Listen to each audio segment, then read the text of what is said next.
სრულდება მორიგი თეატრალიზებული წარმოდგენა ადგილობრივი არჩევნები 2010.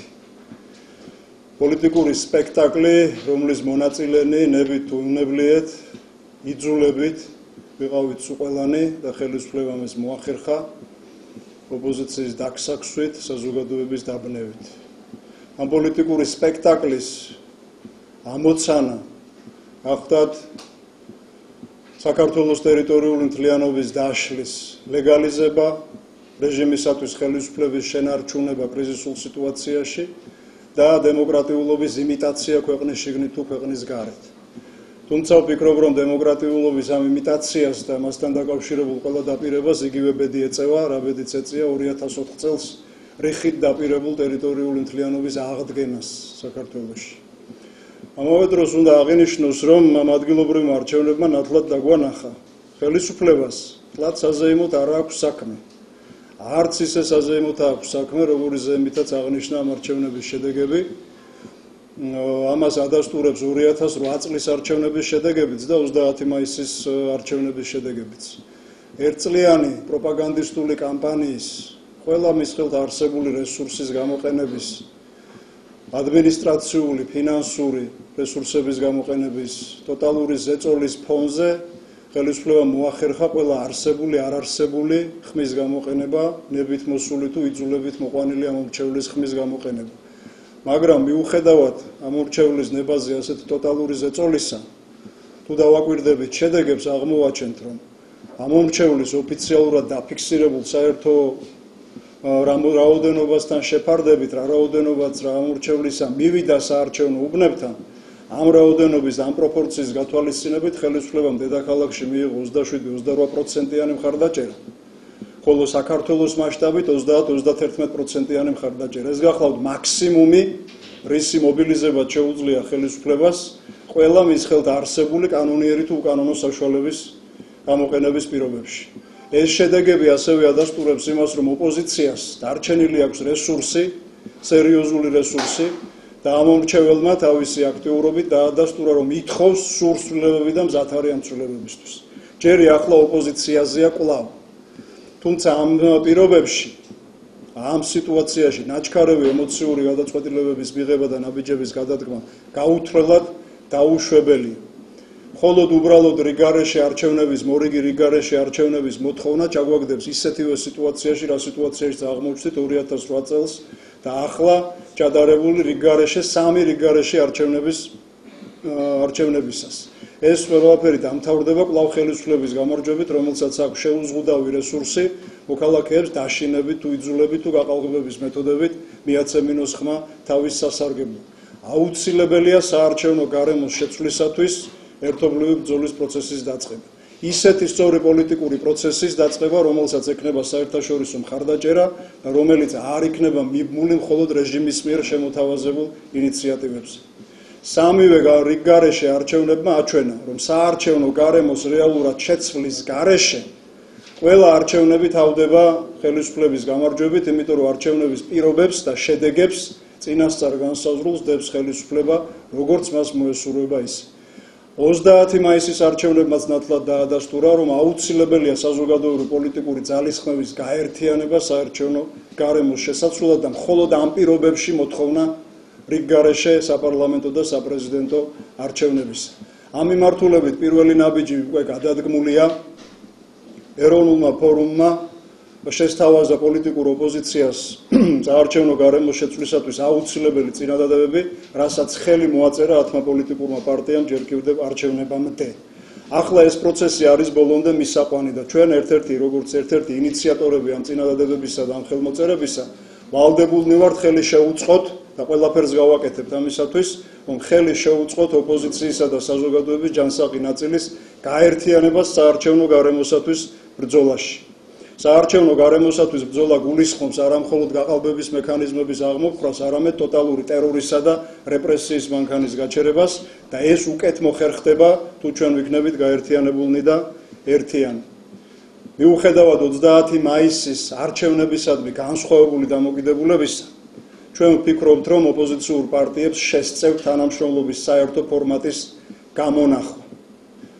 ახლა აღარ არის დრო განსხვავებულობის დემონსტრირებისა, ურთიერთქიშვის და პაექრობისა, ეს დაამთავრდა ადგილობრივი არჩევნებით და ჩვენ უნდა მოვახერხოთ საარჩევნო გარემოს გამოცვლისათვის საერთო ოპოზიციური ფრონტის ორგანიზება. ამ პროცესის უზრუნველსაყოფად ეროვნულ ფორუმს ჰქონდა სერიოზული მოლაპარაკებები ჯერ კიდევ არჩევნებამდე ოპოზიციურ პარტიებთან მიუხედავად იმისა მონაწილეობდნენ ისინი არჩევნებში თუ არა. ჰქონდა საუბრები მის თაობაზე თუ როგორ უნდა წარმართულიყო პროცესი არჩევნებამდე და არჩევნების შემდეგ. ახლა ამ არჩევნების შედეგების გამოყენებით ჩვენ უფრო ინტენსიურ კონსულტაციებს ვიწყებთ ყველა ოპოზიციურ, ძირითად ოპოზიციურ, წამყვან ოპოზიციურ ძალასთან, მიუხედავად იმისა მონაწილეობდა ის არჩევნებში თუ არა და საზოგადოების იმ წარმომადგენლობასთან, რომელთაც რეალურად სურთ ცვლილება ქვეყანაში. რათა მივახციოთ საარჩევნო გარემოს შეცვლას და შეცვლილ საარჩევნო გარემოში რიგგარეშე საპარლამენტო და საპრეზიდენტო არჩევნების დანიშვნას არჩევნებში პრინციპით ერთი ამომრჩეველი, ერთი ხმა. 30 მაისის არჩევნებმაც, წინა არჩევნებმაც, ახლა განვითარებულმა მოვლენებმაც აჩვენა, რომ გამარჯვება რეალურად მოახლოვებულია. ამ გამარჯვების მოპოვება სჭირდება ახლა ერთხელ მაინც მართებული სწორი პოლიტიკური პროცესის დაწყება, მისი ორგანიზება და ამას სჭირდება ჩვენი ერთობლივი ძალისხმევა. ეროვნული ფორუმი ამ ძალისხმევისთვის და ბოლომდე პოლიტიკური ბრძოლისათვის მზად არის, ვიმეორებ იმისათვის, რომ ქვეყანამ მიიღოს სამართლიანი საარჩევნო გარემო, გაყალბებისა და რეპრესიების გარეშე და ამ გარემოში ჩატარებული ვადამდელი რიგგარეშე საპარლამენტო და საპრეზიდენტო არჩევნები და ამ გზით მშვიდობიანად შევცვალოთ ეს რეჟიმი საქართველოში. ამ ბრძოლაში ჩვენ მზად ვართ გამოვიყენოთ ყველა ლეგალური კონსტიტუციით დაშვებული საშუალება და მექანიზმი. და ამ საკითხებზე კონსულტაციისთვის უწოდებთ და მივმართავთ ჩვენს პოლიტიკურ პარტნიორებს და ამ კონსულტაციებს ვიწყებთ დღეიდან. დიდი მადლობა ყურადღებისთვის. პოლიტიკურ ძალებს რაც შეეხება კონსულტაციების საკითხს შევთანხმდეთ ასე.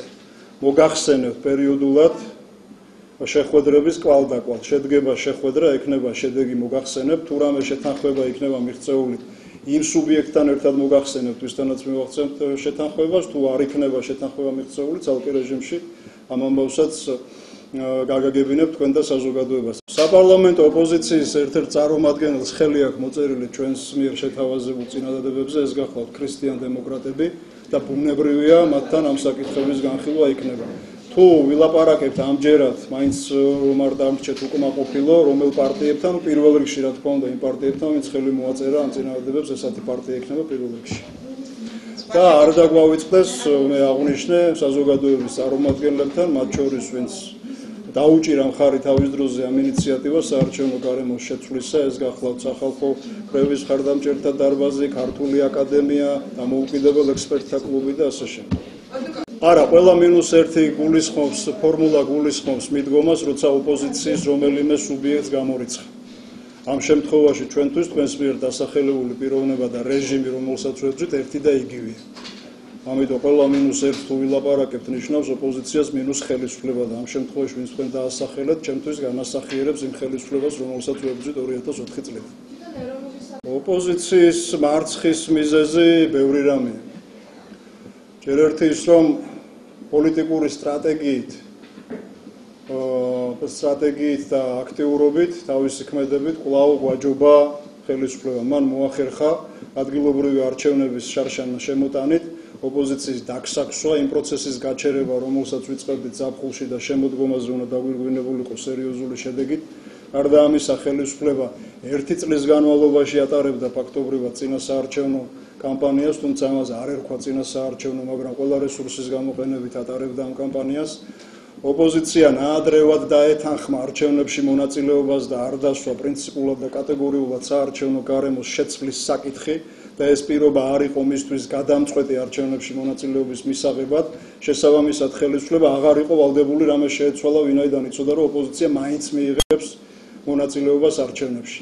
საერთო კანდიდატის ძიებასთან დაკავშირებული პროცესი ჩემი აზრით არასწორად დაიწყო და არასწორად წარიმართა და იმ სიტუაციაში, როდესაც გამოკვეთილი კანდიდატურა არ არსებობს ოპოზიციაში, საერთო კანდიდატის ძიება კი არა, კრებითი ლიდერის გაკეთება იყო საჭირო. კრებითი ლიდერი კეთდება მხოლოდ სწორი ამოცანის ირგვლივ, საზოგადოებაში პოპულარული და საერთაშორისო მხარდაჭერის მქონე თემის ირგვლივ. ეს თემა გახდათ საარჩევნო გარემოსთვის ბრძოლა. ამ ბრძოლაში, ამ კრებითი ლიდერის არსებობის შემთხვევაში გამოიკვეთებოდა უკვე ის ფიგურები, ვისთანაც მეტად ასოცირდება ეს ბრძოლა და შესაბამისად ჩვენ შეიძლება მიგვეღოს საერთო კანდიდატის და მეტად შეთანხმებული ოპოზიცია. და ოპოზიციის შეთანხმება საჭირო იყო არა მხოლოდ იმ საკითხებზე, რაც დაგვიცავდა ჩვენ გაყალბებისგან და ხმას დაიცავდა მომრჩევლის, არამედ კონსოლიდაცია საჭირო ამ ტოტალური ზეწოლისა და რეპრესიასთან გასამკლავებლადაც.